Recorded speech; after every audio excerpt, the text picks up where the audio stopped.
vouer à la seule chose. Est-ce que vous êtes prêts à vous vouer à la seule chose ce matin? Et j'étais vraiment content. Il n'y a rien de mieux qu'un prédicateur que quand les gens parlent de ton thème de message ou quand ils chantent dans la louange, même les gens, les pasteurs dans la transition parlent de ça. Ben, ce matin, je vais vous parler de la présence de Dieu, OK? Êtes-vous prêts? Et je vais commencer avec le psaume 27, 4. Vous le connaissez certainement, c'est un des versets les plus connus du roi David. Si vous avez vos Bibles ce matin, psaume 27, 4 ou vos Bibles digitales. J'ai présenté à l'Éternel un seul souhait. Une autre version va dire, je demande à l'Éternel une chose. Wow, je le répète constamment. Je voudrais habiter dans la maison de l'Éternel tous les jours de ma vie pour contempler la beauté du Seigneur, pour l'admirer dans sa demeure. Amen. Qui dit amen à ça ce matin? Yes, Papa, on veut te remercier pour ce que tu fais déjà, Seigneur. Merci parce que ta présence est là, Seigneur. Mais Seigneur, ce n'est même pas à propos de rentrer dans ta présence, c'est à propos d'être conscient de ta présence. Et Papa, on veut réaliser à quel point tu es parmi nous ce matin, comment tu veux agir, comment tu es là, Seigneur Dieu. Papa, comment tu veux transformer nos vies, Seigneur. Et je te prie, Seigneur, de nous bouleverser ce matin et de nous recentrer sur la seule chose, Seigneur, qui est toi, Seigneur. De contempler ta gloire dans ton temple. En le nom de Jésus. Amen. Je crois que Dieu veut nous recentrer sur la seule chose ce matin. Je crois que Dieu veut nous recentrer sur la présence de Dieu. Je crois qu'on doit apprendre à faire confiance à cette seule chose. Je crois qu'on doit apprendre à faire confiance à la présence de Dieu dans nos vies. Pendant la COVID, le Seigneur m'a dit, de l'autre côté de la COVID, je ne suis pas en train de bâtir des plateformes, je suis en train de me bâtir un peuple consacré. Et je ne dis pas qu'il n'y aura plus de gens sur les plateformes, même si j'aimerais bien descendre ce matin. Mais Dieu est en train de s'éveiller un peuple consacré pour lui. Il m'a donné un verset en début d'année, psaume 50, verset 5, qui dit « Gather to me », rassemblez pour moi. Pas rassembler autour d'un prédicateur, pas rassembler autour même d'un band de louanges, rassembler pour moi un peuple consacré. Et je crois que le Seigneur se cherche un peuple qui va se attrouper seulement pour lui. Come on. Êtes-vous là un matin? Dieu se cherche un peuple qui s'attroupera, c'est un gros mot à dire ça, qui ne va pas se rassembler sur ce que l'Église peut produire, mais qui va se rassembler autour de la seule chose, de le contempler dans son temple. Come on. De le contempler dans sa gloire. Et je crois qu'à force de rencontrer plusieurs leaders, je sens que ce même feu brûle dans plusieurs pasteurs et leaders. Dans la COVID, on s'est aperçu que beaucoup de gens sont partis. Ils ont disparu. Et on réalise en tant que leader, c'est que des fois, on a bâti des choses, on a mis des choses, mais peu importe, quand il y a quelque chose qui dérange, les gens ne sont plus là parce qu'ils sont centrés à propos de ce qu'on peut offrir au lieu d'être centrés sur la seule chose. Centrés sur la présence de Dieu. Et je crois que Dieu est en train de faire quelque chose de nouveau. Je crois que Dieu est en train de souffler un vent nouveau dans son Église.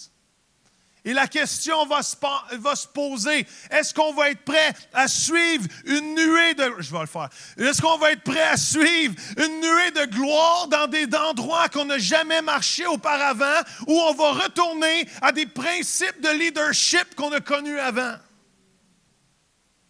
Parce que Dieu bouge. Dieu agit. Dieu n'a pas été déstabilisé dans la dernière année et demie. Allô? Dieu n'a pas été surpris. Oh non, la chauve-souris en Chine, je ne l'avais pas vu venir, celle-là. Peu importe votre théorie. Est-ce que vous me suivez? Dieu n'a pas été surpris. Dieu sait ce qu'il fait et son royaume avance. Peu importe les circonstances dans ce monde, peu importe les pandémies, les tragédies, les guerres, le royaume de Dieu avance jusqu'à son établissement. Comment? Et Dieu bouge. Et la question se pose, est-ce que l'Église va suivre la nuée de gloire dans des endroits qui n'ont jamais marché auparavant, ou ils vont retourner essayer de bâtir ce qu'il y avait avant? Êtes-vous là un matin? Dieu bouge. Et si on n'est pas prêt à avancer dans un futur incertain, on est condamné à vivre un passé certain. Je vais vous laisser à réfléchir, cela. Si on n'est pas prêt à suivre Dieu dans un futur incertain, on est condamné à vivre un passé certain. Comment? On est condamné à tourner en rond. Et Dieu bouge.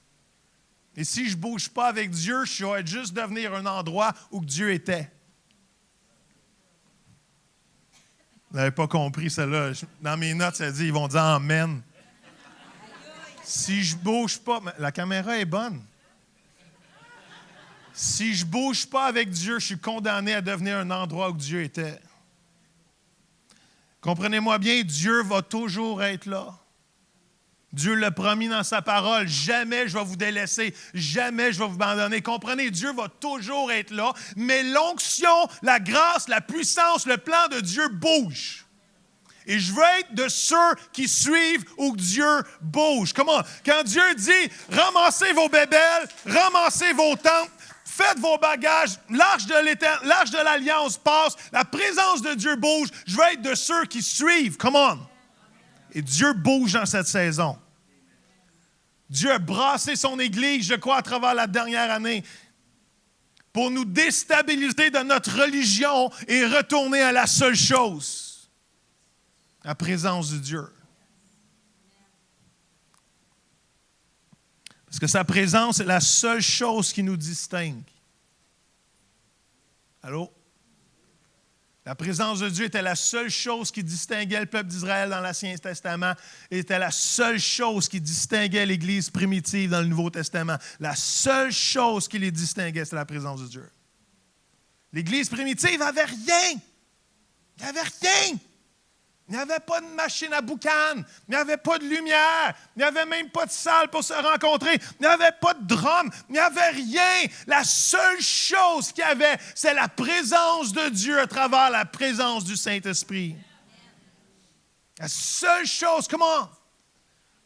La seule chose qui nous distingue, frères et sœurs, ce n'est pas nos capacités. La seule chose qui nous distingue, ce n'est pas nos dons, nos talents. Ce n'est pas nous, ce n'est pas vous. La seule chose qui nous distingue, c'est sa présence de Dieu. C'est la présence de Dieu. C'est sa présence dans nos vies. C'est la seule chose qui nous distingue. Il faut être un peuple qui va dire, Seigneur, ta présence est plus que tout.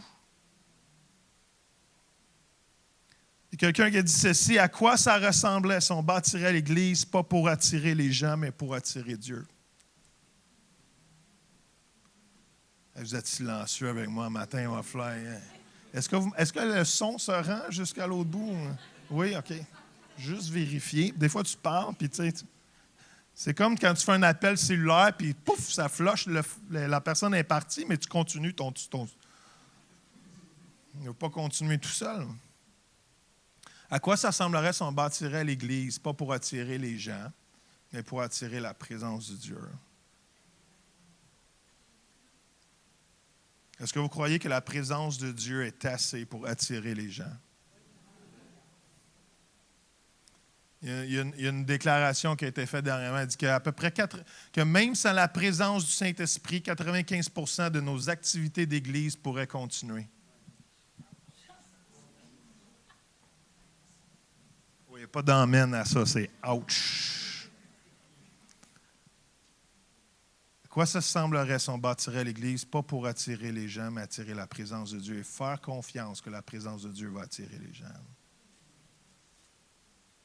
Parce qu'on a trop assaigné dans la dernière saison d'attirer les gens à des choses qu'on pouvait mettre en place au lieu de les attirer à la seule chose qui change les vies. Vous n'êtes pas amen ici, hein? J'ai remarqué à Sherbrooke, ils disent Oui, non, c'est correct, j'apprends, je découvre Sherbrooke, c'est vous pouvez dire ça, mais dites-le avec passion, OK?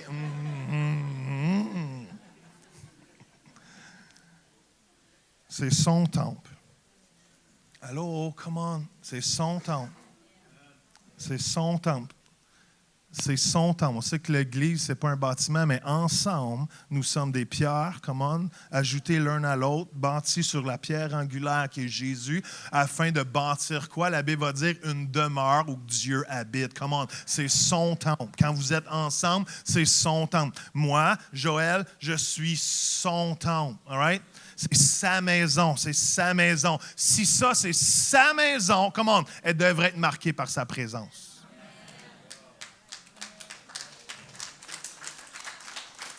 Sinon, je me demande si on peut même appeler ça sa maison. Come on.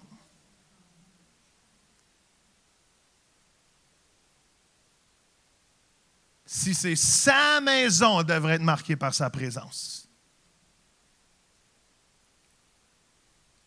Là, vous êtes silencieux.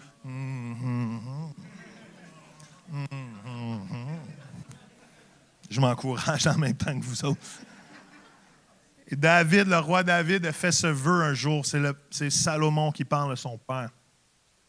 Et c'est un verset incroyable. Psaume 132, si vous avez vos Bibles. Psaume 132. C'est Salomon, le fils, qui parle de son père. Son père est décédé. Il dit, « Seigneur, souviens-toi de David et de toute la peine qu'il s'est donnée. » C'est David qui fit ce serment, ce vœu, une autre version va dire, au Seigneur, cette promesse au Dieu fort de Jacob. Et voici sa promesse. Écoutez bien celle-ci. David va dire, « Je m'interdis d'entrer chez moi et de m'étendre sur mon lit, de laisser mes yeux se fermer et de prendre le moindre sommeil tant que je n'aurai pas trouvé une place pour le Seigneur, une demeure pour le Dieu fort de Jacob. » Wow! Quel vœu! Quelle passion! Quel désir! C'est comme si le roi David va dire, ma vie, tout le succès de ma vie va reposer sur le fait que j'ai créé une place pour la demeure de Dieu dans ma vie. Come on! Il dit, ma vie ne sera pas reconnue pour mes succès, mes gains, mes victoires, le fait que je suis le roi, que j'ai unifié le peuple d'Israël. La vie ne sera pas reconnue sur ces choses-là. Ça va être à quel point j'ai créé une demeure pour le roi, le Dieu de Jacob. Come on! Quel vœu! C'est pour ça que David est parti d'une maison d'adoration 33 ans, la même année que Jésus a vécu sur terre. 33 ans à adorer, à rentrer dans la présence de Dieu. Son désir de ramener l'arche de l'Alliance qui représentait la présence de Dieu au milieu des choses. La seule chose qui importait pour David, c'est à quel point je vais faire de la place pour que Dieu demeure. Come on. Je crois qu'il faut se mettre le défi. Le même défi à chacun d'entre nous. À quel point je suis prêt à faire de la place pour la demeure de Dieu dans ma vie.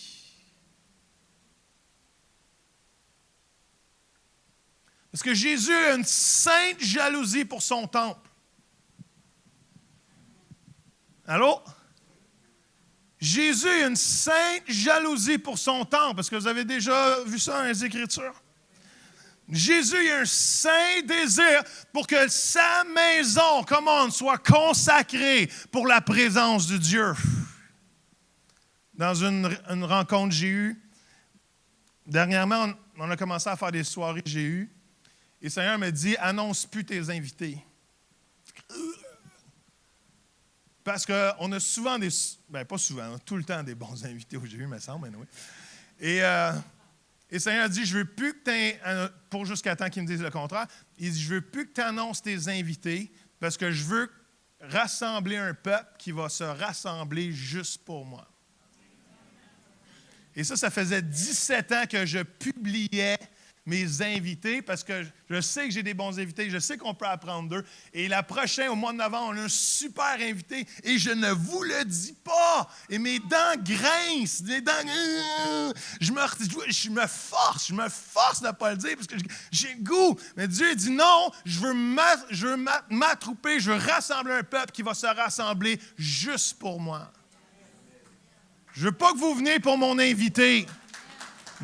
Même si vous allez le regretter, je ne veux pas vous venir pour mes invités, je veux venir pour Jésus seul. Et à quoi ça ressemblerait si un peuple se rassemblait juste pour Jésus seul?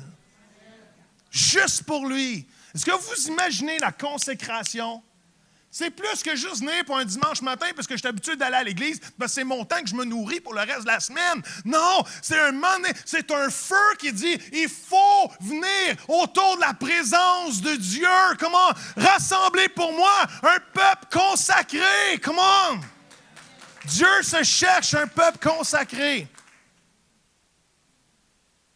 Jésus a une sainte jalousie pour son temps. Il me dit, tout ça pour vous dire qu'à un des j'ai eu comme ça, il me dit ceci, il dit, tu ne peux pas te permettre de ne pas renverser les tables dans ton cœur que Jésus renverserait dans son temple. Je vous le répète parce que c'est de la réflexion, celle-là. Je ne peux pas me permettre de ne pas renverser les tables dans mon cœur que Jésus renverserait dans son temple. Et vous connaissez cette histoire. Jésus passe, voit le temple, il y a des vendeurs, ça le fâche, il attend toute la nuit, il doit avoir mal dormi cette nuit-là. Et le lendemain, qu'est-ce qui arrive? Il rentre au temple et ramasse le fouet, ramasse les tables. Et qu'est-ce que Jésus dit? My house, ma maison, come on! Ma maison sera appelée une maison de prière. Come on! My house! Come on! Et je peux vous dire, gang, puis je me parle à moi aussi, il y a bien des fois qu'on s'assoit avec l'ennemi à la table et on deal des choses avec lui dans notre cœur. On deal la critique, on deal l'incrédulité. On deal, on va le dire, c'est un mot passé date, mais on va le dire, ça existe encore. On deal du péché. Et on est assis avec l'ennemi à des tables qu'on devrait renverser dans notre cœur parce que la maison de Dieu est un endroit saint. Comment? Êtes-vous prêts à faire de la place ce matin pour plus de la présence de Dieu dans vos vies? Êtes-vous prêt même à être radical et il y a des endroits que vous êtes assis avec l'ennemi dans votre cœur et vous devez retourner. Et jouons pas à la veuve offensée ce matin. Come on! Jouons pas à des saintes nitouches qu'on pense qu'il n'y a pas des endroits qu'on n'est pas assis avec l'ennemi. C'est pas parce que vous êtes un croyant, come on, depuis 40 ans, que quelque part il n'y a pas un petit secret ou quelque chose que vous convoitez dans votre cœur et que vous ne gardez pas. Soyons honnêtes. Soyons prêts à être radicaux et à dealer avec notre cœur, à dealer avec notre âme et de radicalement retourner les tables avec lesquelles on est assis dans l'ennemi. Et au lieu de ça, s'asseoir comme le psaume 23 va dire, à la table du roi, avec Jésus qui le dresse entre moi et mon adversaire et qui nourrit, me donne des mets succulents. Come on! Savez-vous c'est quoi cette table-là?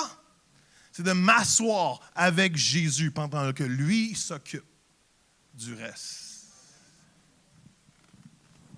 Mm-hmm.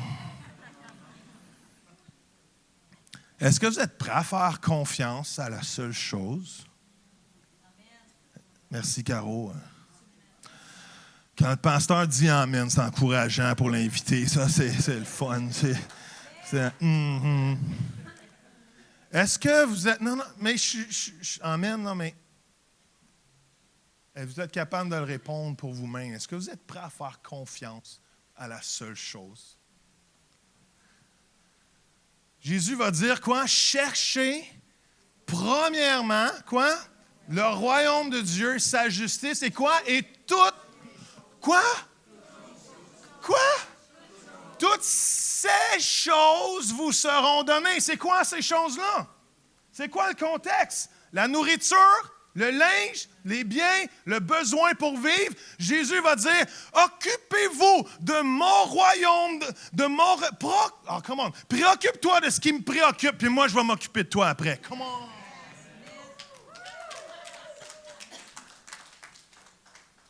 Préoccupe-toi de ma présence. Préoccupe-toi du royaume, et moi, je vais m'occuper du reste. Come on. Est-ce qu'on est prêt à faire confiance à la seule chose? Il va dire à Marthe, Marthe, Marthe. Quand Jésus dit ton nom 2 fois, tu es dans le trouble. Il va dire quoi? Il va dire, tu te préoccupes pour beaucoup, il y en a qui connaissent la Bible, beaucoup de choses. Et Jésus va dire, il y en a peu qui valent la peine, même Une seule. Come on. Et Marie, elle a choisi la meilleure part et personne ne va pouvoir l'y enlever. Come on. On se préoccupe pour plein de choses. Jésus, c'est les paroles de Jésus, Boswell. On peut-tu les écouter, Caro? C'est les paroles de Jésus. C'est notre sauveur. C'est celui pour la raison qu'on est rassemblés à matin. C'est parce que Jésus a gagné à la croix puis qu'il est sans rival et sans égal. On peut-tu l'écouter? On peut-tu l'écouter? Il ne faut pas juste lire ces versets-là en disant « Ah, ben, c'est donc bien cute. » Non! Il est en train de dire « Fais confiance à la seule chose. » Et les autres choses vont venir. Come on! Peux-tu faire confiance à la chose qui te donne les autres choses au lieu de te préoccuper des autres choses et te faire voler de la chose qui te donne les autres choses? Come on! Je ne peux pas le répéter, ça. Right? Il y a des choses que tu dis en tant que prédicateur, c'est one take. All right? Il n'y a pas de two take à ça. Est-ce que tu peux faire confiance à la seule chose? Wow! Parce que si tu as la face de Jésus, tu as tout. Je pense que c'était bon, ça. Mais si tu as la face de Jésus, tu as tout. Il y a un père qui est décédé un jour, très riche. Et son fils était décédé avant lui. Suivez-moi, là. Hein? Un père est décédé, mais son fils, il avait seulement un fils unique. Samira me suit. Et, ben, c'est parce que je te vois.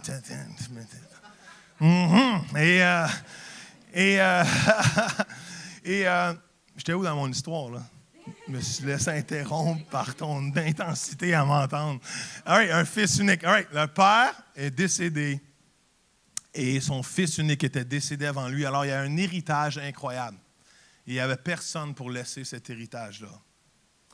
Alors, ils ont décidé de mettre dans son testament, il a tout mis aux enchères. Et le village au complet était là pour cette enchère-là. Comprenez que cet homme était très, très riche. Il y avait des bibelots incroyables, il y avait des peintures incroyables, il y avait des richesses incroyables. Et tout le monde était là pour acheter une partie de cet héritage-là. Et le premier item mis à l'encan, c'est une petite photo du fils de ce monsieur-là. Et là, tout le monde était là. Aucune personne, comment on dit bidding en français, tout le monde, personne misait, gageait, misait, on y est avec miser, all right? Personne mettait une mise dessus, et après 10-15 minutes, c'est devenu, hein? Enchérir. Anyway, peu importe. Et vous me direz ça la semaine prochaine. Et personne mettait de l'argent sur cette face-là. Jusqu'à après 15 minutes, il y a quelqu'un qui se tente et dit « OK, bien, finalement, je vais l'acheter, on va passer à d'autres choses. » Et il y a quelqu'un qui achète l'image, la petite photo du fils. Et l'encanteur a dit ceci « Ça y est, l'encan est fini! » Et là, tout le monde est frustré, tout le monde est... Non, il y a plein de choses encore à acheter. Il y a plein de bibelots, il y a plein de peintures, il y a de la vaisselle dorée, il y a des meubles incroyables, antiques. Comment ça que l'encan est déjà fini? Bien, dans le testament du monsieur, c'était écrit ceci. Celui qui va mettre de la valeur sur le visage de mon fils va avoir tout le reste de mon héritage avec. Je ne sais pas si ça vous fait penser à Jésus, ça. Mais si on met de la valeur sur le visage du Fils de Dieu, tout l'héritage va vous revenir. Êtes-vous prêt à mettre de la valeur sur le visage du Fils de Jésus?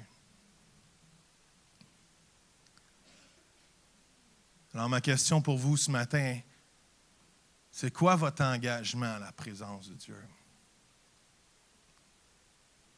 C'est quoi votre engagement à la présence de Dieu? C'est-tu quelque chose qui est primaire? C'est-tu quelque chose qui est secondaire? C'est-tu quelque chose qui est essentiel? Ou même encore plus loin, c'est-tu la seule chose? Parce que la seule chose, ce n'est pas la première parmi tant d'autres, c'est la seule chose. Et si je suis capable de tourner ma vie à la seule chose et de lui faire vraiment confiance, vous allez voir comment Dieu va agir miraculeusement dans votre vie. Rapidement, je ne sais pas si Mathieu, est-ce que je peux t'inviter au piano tranquillement? Juste Mathieu. Je ne lirai pas le texte, mais vous connaissez cette histoire-là où que Dieu invite le peuple d'Israël à monter sur la montagne au mont Sinaï. Vous connaissez cette histoire? Parce que Dieu veut révéler sa gloire. Vous savez, l'idée première de cette invitation-là, c'est que Dieu voulait que tout le monde monte la montagne. Parce qu'il a dit, je veux être votre Dieu et je veux qu'on se parle face à face. Come on. Dès le début, peut-être qu'on ne le réalise pas, mais Dieu voulait un face à face. Il a dit, vous allez être un peuple de prêtres qui va me faire du ministère. Pas juste une gang d'élite. Vous allez être tous des prêtres et des prêtresses et vous allez me faire du ministère. Et on va être un Dieu et un peuple face à face. Mais le peuple d'Israël a eu peur. Ils ont eu peur des éclairs, ils ont eu peur du feu sur la montagne. Et ils ont dit à Moïse, Moïse, toi vas-y à notre place. Dis-nous ce que Dieu dit et on va le faire. Comment?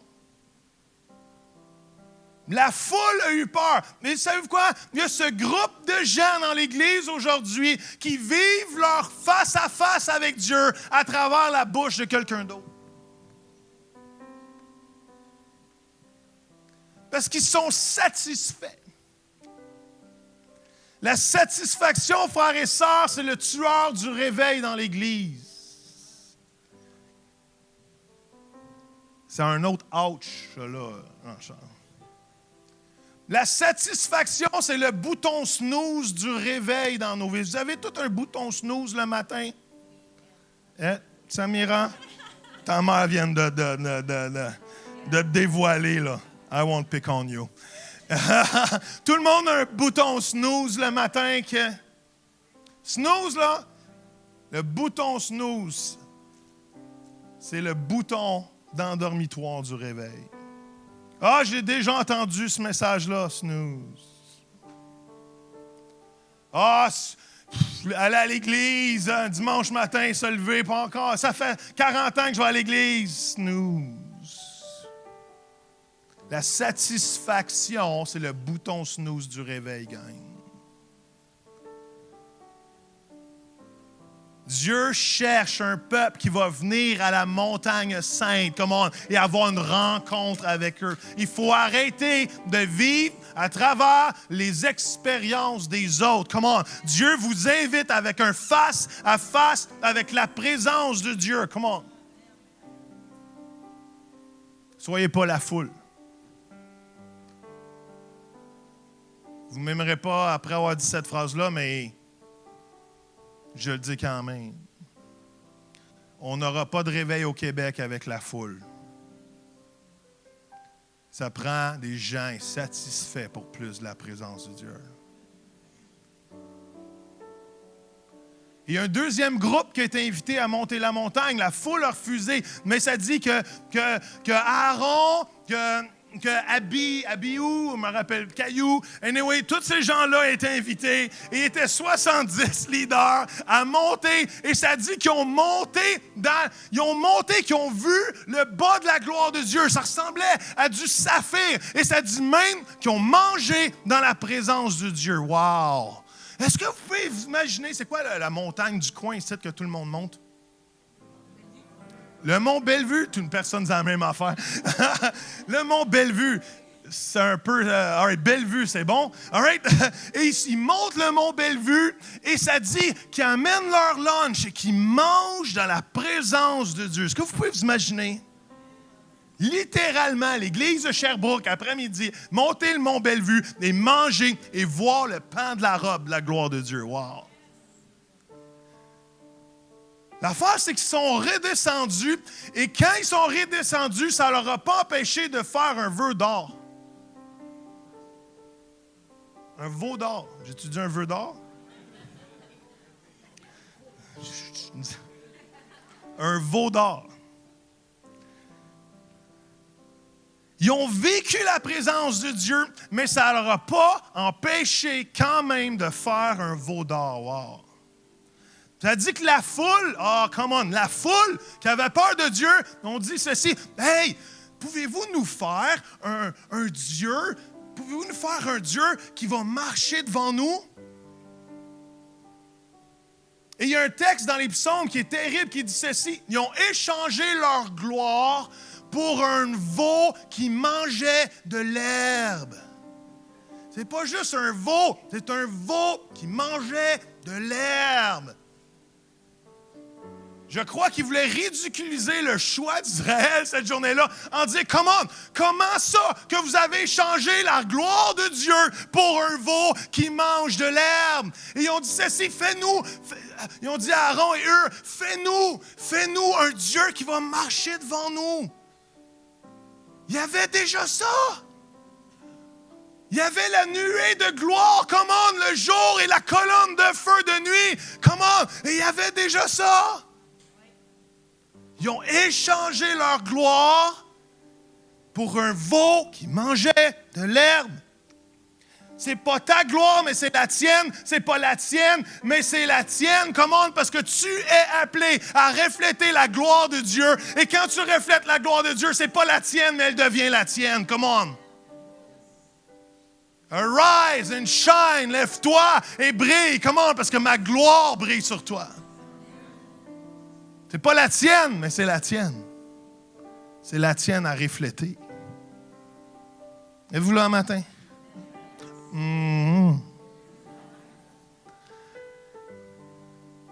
Est-ce que je peux vous dire quelque chose ce matin? N'échangez pas la gloire de Dieu pour rien au monde. Je vais le dire encore une fois, n'échangez pas la gloire de Dieu pour rien au monde. Il n'y a pas rien dans ce monde qui équivaut à la gloire de Dieu.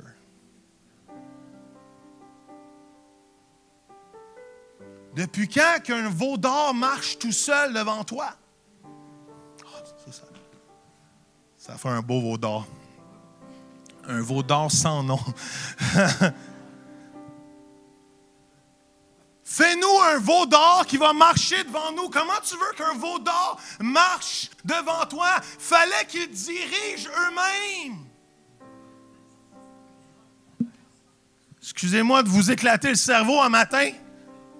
Je peux-tu vous dire quelque chose ce matin? Tu ne peux pas avoir le contrôle et la gloire de Dieu en même temps. Ils voulaient un Dieu qui était capable de diriger eux-mêmes. Tu ne peux pas avoir la gloire de Dieu puis le contrôle en même temps. Décide ce que tu veux. L'autre personne qui a été invitée, c'est Josué. Et Josué est invité à monter la montagne. Josué était le porteur de Moïse. Il allait partout que Moïse allait. Et Josué est rentré dans la présence de Dieu. Josué a été choisi pour remplacer Moïse. Vous savez, je ne crois pas que Josué a été choisi parce que c'était le plus courageux. Parce que 3 fois, quand Dieu l'a appelé, il a dit quoi? Prends courage. Quand Dieu te répète la même chose 3 fois, c'est pas parce qu'il commence à se répéter, c'est parce que tu as besoin de l'entendre. Allô? C'est pas parce que ça devient trop vieux et commence à se répéter, c'est parce que tu as besoin de l'entendre et que tu as besoin de la parole du Seigneur dans ta vie, parce que tu as une tâche devant toi puis Dieu te dit prends courage, prends courage, prends courage. Comment? Et savez-vous quoi? Pourquoi je crois que Josué est devenu le leader d'Israël? C'est parce que quand Moïse sortait de la présence de Dieu, Josué rentrait en arrière puis il prenait les restes de la rencontre entre Moïse et Dieu. Ça dit que Josué passait derrière Moïse et allait à la présence de Dieu. Comment? Parce que quand Josué a monté et a vu la gloire, il a dit, comment? J'en veux plus de ça. J'en veux plus de ça. Et je peux-tu vous dire quelque chose? Les becs du dimanche matin, c'est pas assez.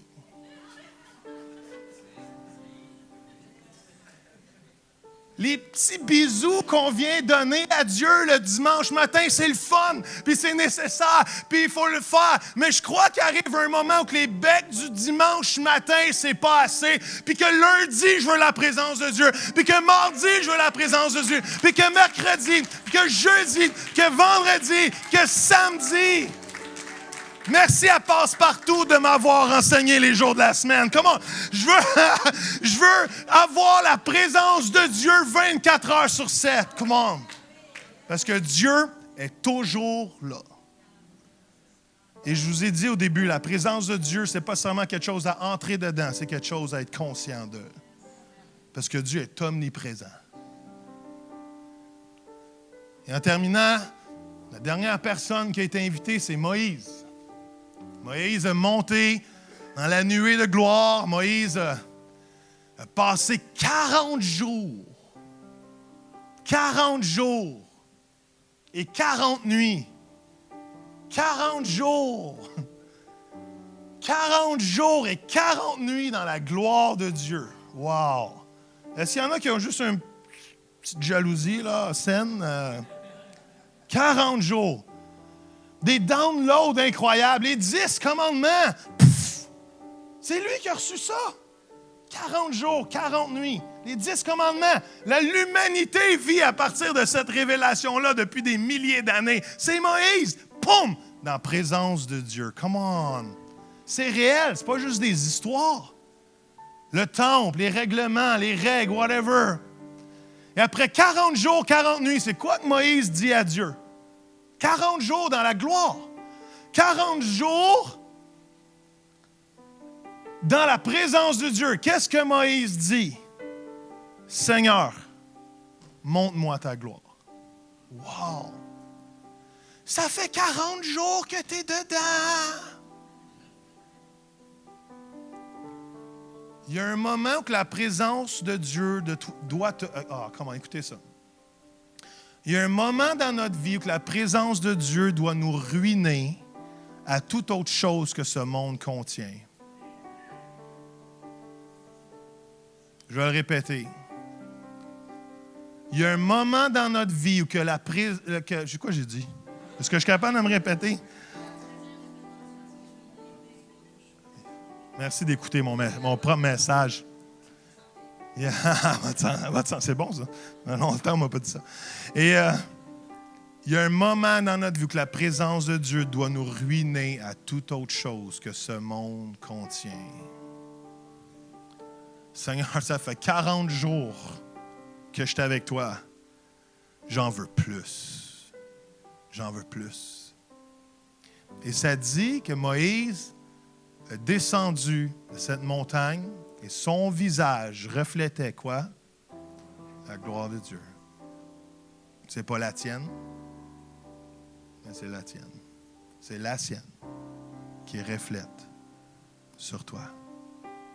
Alors, je finis avec ça. Est-ce que vous réalisez que ce moment-là est le plus haut moment de l'Ancien Testament?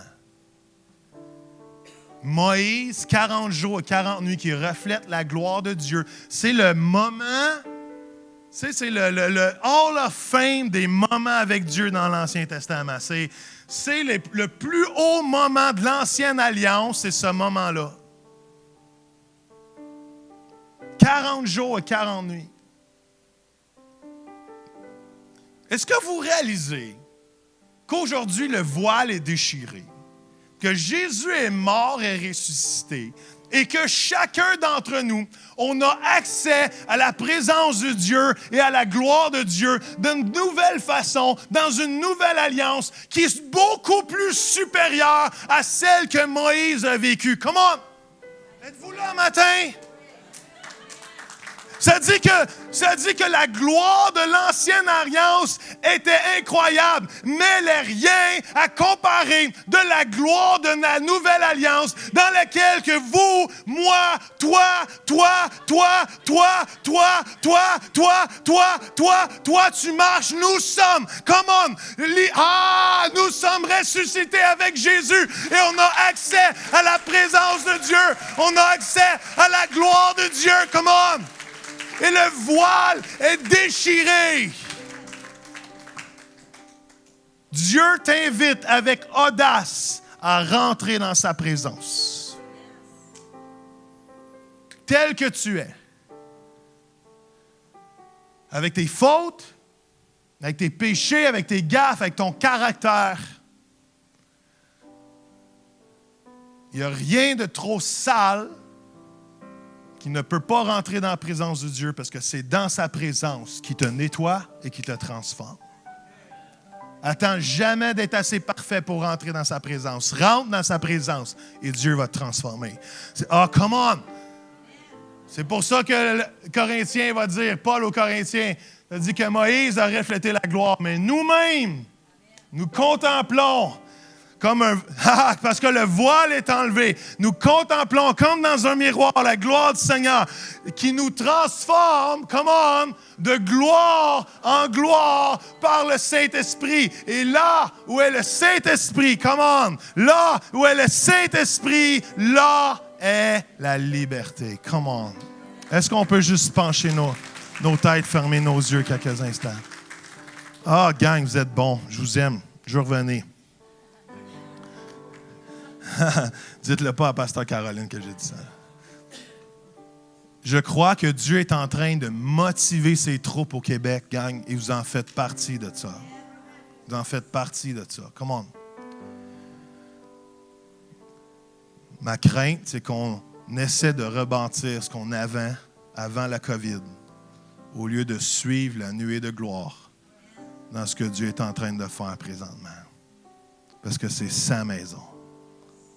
Et ceux qui bâtissent sa maison sans lui, ceux qui ne laissent pas Dieu bâtir la maison, bâtissent en vain. Wow, Shamba.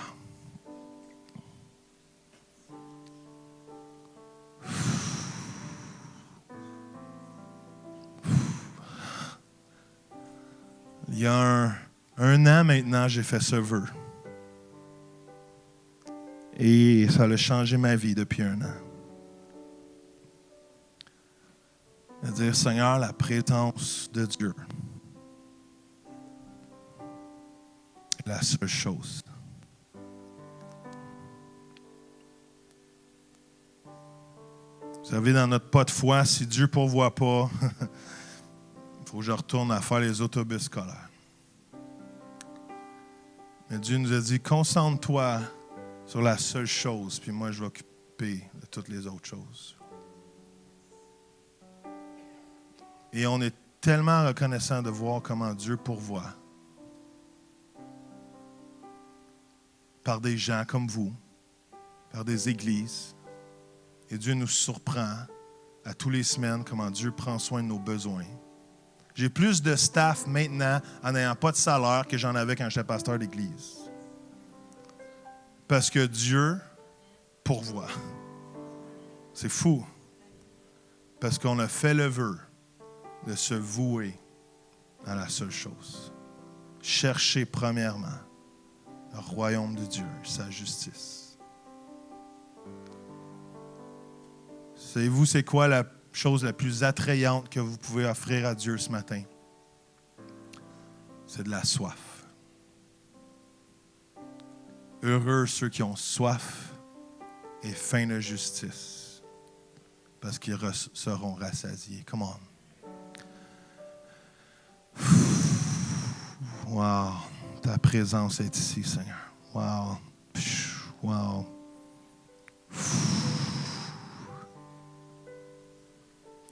Je vais demander quelque chose de radical. Le temps avance, je ne veux pas prendre trop de temps, mais il y a deux positions que je veux que vous preniez ce matin. La question, c'est êtes-vous prêt à prendre ce vœu avec moi ce matin? Comme le roi David, de dire, jamais je vais laisser ma tête s'endormir, mes yeux se fermer jusqu'à temps que je fasse une demeure. Et si vous êtes prêt à faire ce vœu ce matin, je vous demande de soit venir en avant parce que vous le voulez tellement, ou soit de vous lever debout à votre place, mais de dire, moi, Pasteur Joël, à matin, je m'engage à recentrer ma vie sur la seule chose et faire confiance que Dieu s'occupe du reste. Et si c'est votre désir ce matin, levez-vous debout et certains, Seigneur, vous interpellent en avant comme un vœu d'excellence en disant, je m'engage. C'est un pas de foi de sortir dans nos bancs. C'est un pas de foi de faire un pas vers l'avant. Mais Seigneur, je sais que certains d'entre vous vous interpellent comme un engagement. Pas mieux, pas pire qu'aucun d'autre. C'est pas ça que je suis en train de dire. C'est que Dieu vous dit, come on, il y a quelque chose de sérieux avec ça ce matin. Il y a quelque chose de sérieux avec ça ce matin. Shamba Baba Kanda. Wow. Alléluia. Pour avancer encore plus, il y a de la place en avant. Shamba. Wow. Merci. Yes. Est-ce que je peux faire quelque chose? Je veux prier pour vous, puis je veux que l'équipe on prie pour vous rapidement, mais est-ce que vous pouvez dire cette prière avec moi? Parce que je crois qu'on doit faire de la place au Seigneur dans notre cœur ce matin. Seigneur, dites-le avec foi. Seigneur, je veux faire de la place dans mon cœur. Oh Jésus, viens. Retourne les tables que tu n'accepterais pas dans ton temple. Je refuse de m'asseoir avec l'ennemi. Plus jamais dans le nom de Jésus. Merci pour la place dans mon cœur. Et Seigneur, qu'il n'y a rien, dites-le avec moi, qu'il n'y a rien qui entrave la gloire dans ton temple.